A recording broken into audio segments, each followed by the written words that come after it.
Hi, welcome to the English Academic Facilitator and thanks for stopping by. This is Sapali once again with another Pearson EDEXCEL GCSE English Language A paper to coach you to answer the non-fiction texts confidently and accurately. Here I am coaching you with my expertise as a teacher for EDEXCEL and Cambridge exams for more than 3 decades. So hope the strategies I teach you regarding each question would definitely benefit you to score band 9 for this paper. So with that said, let's go ahead. This is the paper we are discussing today, Pearson EDEXCEL International GCSE, English Language A, Paper 1, Non-Fiction Texts and Transactional Writing. 2018 June morning, our paper. Today we are practicing section A reading question and you are getting 2 reading texts. You can spend 1.5 hours on this section that carries 45 marks. Your first 3 questions are asked from text 1 and that's from an unseen text. And your first question is an inferential question so that you can grasp the answer easily from the text. And the second question assesses your descriptive writing skills by using your own words. And the third one is to explain something using brief quotations. The last 2 questions assess your analytical skills and the fourth question is based on one of your anthology texts and the last one, question number 5, which carries 22 marks, is based on both texts and you are supposed to compare them with brief quotations. These are the assessment objectives and the weight of marks allocated, and now let's start answering. The first question is taken from the text 1, A Splendid Stay in Bhutan, that describes the writer's first impressions of the country. Question number 1, from lines 1 to 3, select 2 words or phrases that describe Bhutan. So there are many answers for this question and you can select any 2 words or phrases. This is your second question and you are supposed to describe what the writer does in Bhutan. And your answer should be taken from lines 25 to 42. And this question carries 4 marks. You have to select any 4 out of these points. And by using descriptive writing techniques, you can write the answer. All right? This is how I wrote my answer by using my own words. The writer has made an excursion to ancient towns that had a great historical value. She also trekked to inlands enriched with paddy fields and pine plantations. While visiting isolated monasteries and fortresses, she enjoyed grazing oxen and she had a chance to buy a souvenir from a herdsman who sold old prayer beads. Dropping into one of the World Heritage's tiger's nest, she got an amazing experience for her. The third question is to explain what you learn about the hotels and the answers should be taken from lines 43 to 52.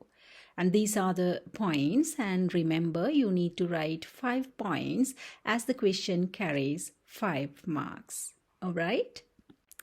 This is how I answered question number 3 using brief quotations. And make sure that you write 5 points as this question carries 5 marks. The treatment like royalty the writer has got shows that guests are well looked after in hotels in Bhutan.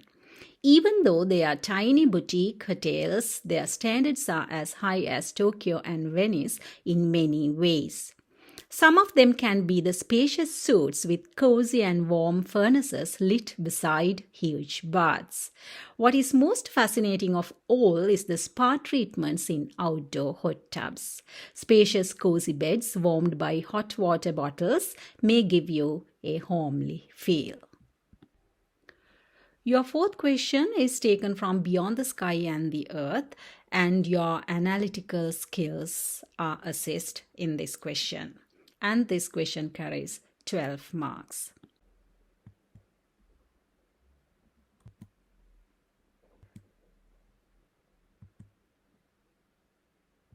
So let's see how I wrote the answer. Beyond the Sky and the Earth is a memoir based on a journey into Bhutan by a Canadian school teacher, Jemmy Zepa. She has conveyed her overwhelming impression on this strange place by using linguistic and structural devices that made this writing a successful work of art. That is my introduction. The opening paragraph introduces the dramatic and beautiful landscape in Bhutan as the first impression of the writer. It solidifies that it's a mountainous country with a hyperbolical expression in a dramatic way.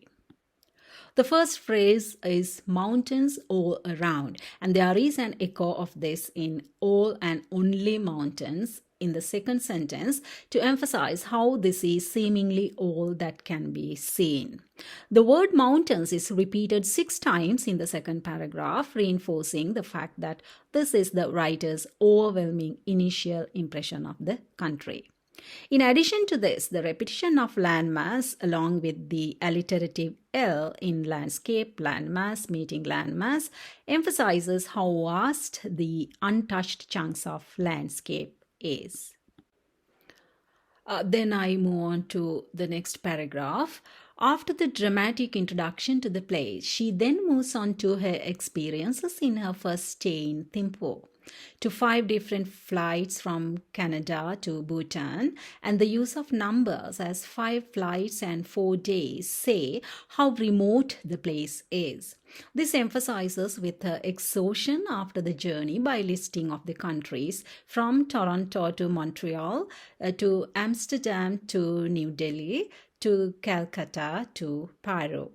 Her exhaustion due to remoteness is further emphasized by the use of compound sentence, the precise verbs some of which alliterative gathering, piling, pinching, knuckling, poking are used to show how the landscape looks crafted. Then the comparative adjective giant gives a humorous imagery showing the vastness of the place, while the analogy of a giant child sculpting the landscape is used to help the reader imagine. The adverbial phrase next morning implies that in spite of sleepless night, she has woken up with excitement. Apart from linguistic devices, she used some structural devices such as contrasts when she says the town looks very old but is told that it is actually new. The contrast of adjectives highlights the difference between the conditions that she sees in Bhutan and what she is used to. Listing is used again with color adjectives describing Tashishodong, whitewashed, red-roofed, golden-tipped, giving a sense of vibrancy. The second and third paragraphs open with the time markers first night and next morning to show the reader that these are the early impressions of the place, while the last 2 paragraphs move from describing what the writer sees to recounting what she learns about Bhutanese history, which she shares with the reader. She seems fascinated by the names given to the country and its districts in the past. In the final paragraph, there is an amusing account of how in the 19th century, an Englishman, Andrew Eden, made a disastrous visit to try to prevent the Bhutanese raiding British territory and was unceremoniously treated by them. So this is how I ended. The extract ends on a positive note with the writer expressing her admiration for this small country that has managed to look after itself so well. So that's the end of the answer, and this question carries 12 marks. Well, that's enough for today, and we'll continue this soon in another video. And don't hesitate to leave a comment as it would really help grow this channel. And if you have not yet subscribed, please do it now. Thanks for watching, and bye for now.